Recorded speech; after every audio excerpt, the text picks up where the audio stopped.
एक और बड़ी खबर आ रही है। यूएवी हमले के पीछे यमन का हाथ बताया जा रहा है। ईरान समर्थित हूती विद्रोहियों का हमला, हूती का ऐलान, जल्द बयान जारी करेंगे।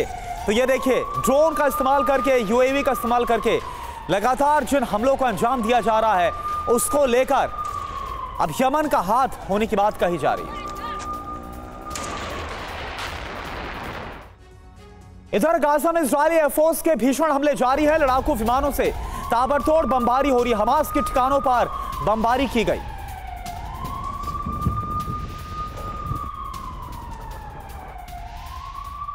अब देखिए, इजराइल वर्सेस हिजबुल्लाह को लेकर एक और बड़ी खबर। हिजबुल्लाह की तरफ से इजराइल को बड़ी धमकी दी गई है।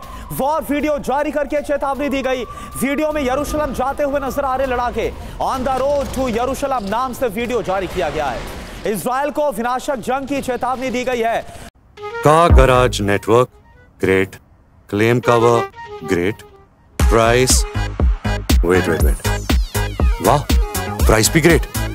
Tata AIG car insurance, trusted नाम, फैंटास्टिक नाम।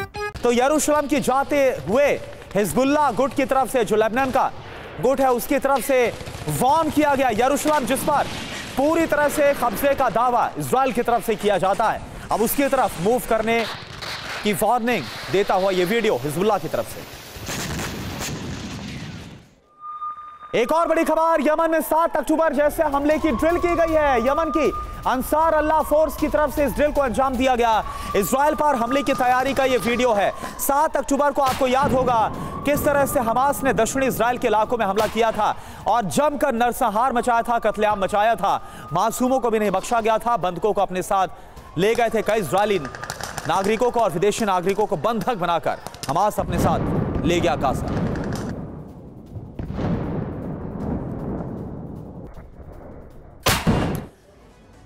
तो देखिए, दोहरी चुनौती। एक तरफ तो हमास से युद्ध लड़ ही रहा है इजराइल, लेकिन अब हिजबुल्लाह की तरफ से वार्निंग दी गई, प्लस अंसार फोर्स जो कि यमन का है। तो महायुद्ध जो होगा, क्या उसका विस्फोट साफ तौर पर नजर आ रहा है? क्या हिजबुल्लाह ने बाकायदा वीडियो जारी किया। एक तरफ आपको हम वो वीडियो भी दिखा रहे हैं जिसमें यरूशलेम की तरफ मूव करने की जो वार्निंग है वो दी गई है हिजबुल्लाह गुट की तरफ से, और अंसार अल्लाह फोर्स की तरफ से जो ड्रिल है वो 7 अक्टूबर जैसे हमले के लिए अंजाम दी गई। लेबनान में क्या हो रहा है? जंग के लिए यरूशलेम जाने का ऐलान कर दिया गया है। लेबनान हथियारों से लैस लड़ाकों का वीडियो जारी कर रहा, तो यमन हमले की तैयारी का वीडियो जारी कर रहा। यानी क्या अब अलग अलग फ्रंट से, तीनों तरफ से इजराइल पर हमला होगा। हिजबुल्लाह और अंसार अल्लाह फोर्स ने हाथ मिला लिया है। दोनों मिलकर इजराइल के साथ खड़े हो गए। इजराइल के खिलाफ जंग के लिए साथ आ गए हैं दोनों गुट।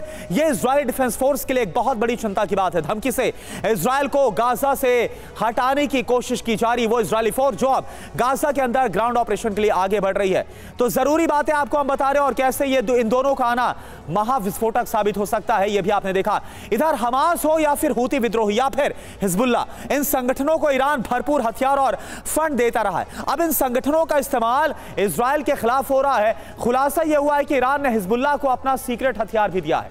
ईरान का यह वेपन एंटी एयरक्राफ्ट मिसाइल जैसा है जो किसी भी ड्रोन को आसानी से नष्ट कर देता है।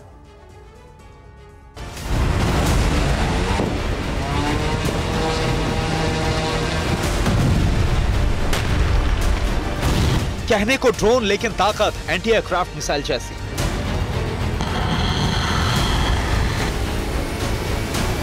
ये ड्रोन हवा से आकर जमीन पर धमाका नहीं करता, बल्कि जमीन से हवा में जाकर दुश्मन के ड्रोन या हेलीकॉप्टर को नष्ट कर देता है।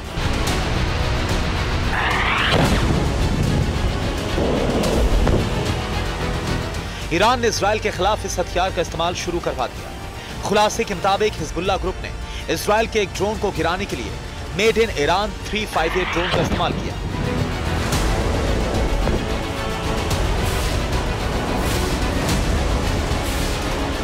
अट्ठाईस अक्टूबर को ईरान का एक ड्रोन गिराया गया। ड्रोन को लेबनान से हिजबुल्लाह ने लॉन्च किया था।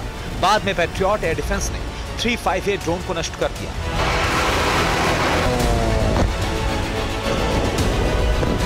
हिजबुल्लाह के हाथों में ईरान के घातक हथियार पहुंचने का खुलासा ड्रोन के मलबे से हुआ।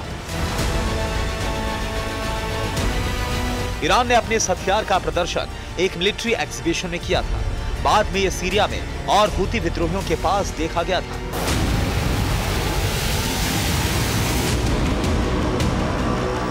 358 कोड नाम का हथियार एंटी एयरक्राफ्ट मिसाइल जैसा है। मिसाइल और ड्रोन की तकनीक को मिलाकर यह हथियार तैयार किया गया।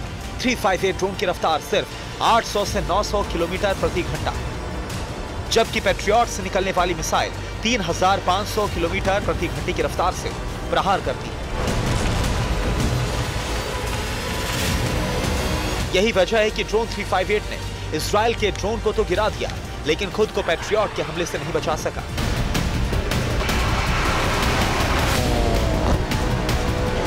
इजराइल का आयरन डोम एयर डिफेंस भी इस ड्रोन को आसानी से गिरा सकता है, लेकिन लेबनान में इसकी मौजूदगी एक खतरा जरूर है। हिजबुल्लाह के पास इस हथियार की मौजूदगी से हेलीकॉप्टर अटैक या ड्रोन अटैक करना बेहद मुश्किल हो गया। ईरान का शाहिद ड्रोन रेडियो फ्रीक्वेंसी नहीं छोड़ता है। शाहिद ड्रोन को इसलिए इंटरसेप्ट करना मुश्किल होता है, लेकिन 358 ड्रोन में यह तकनीक नहीं है, इसलिए इसे आसानी से गिराया जा सकता है। हिजबुल्लाह और ईरान दोनों ने इजराइल को गाजा में ग्राउंड ऑपरेशन ना करने की चेतावनी दी थी।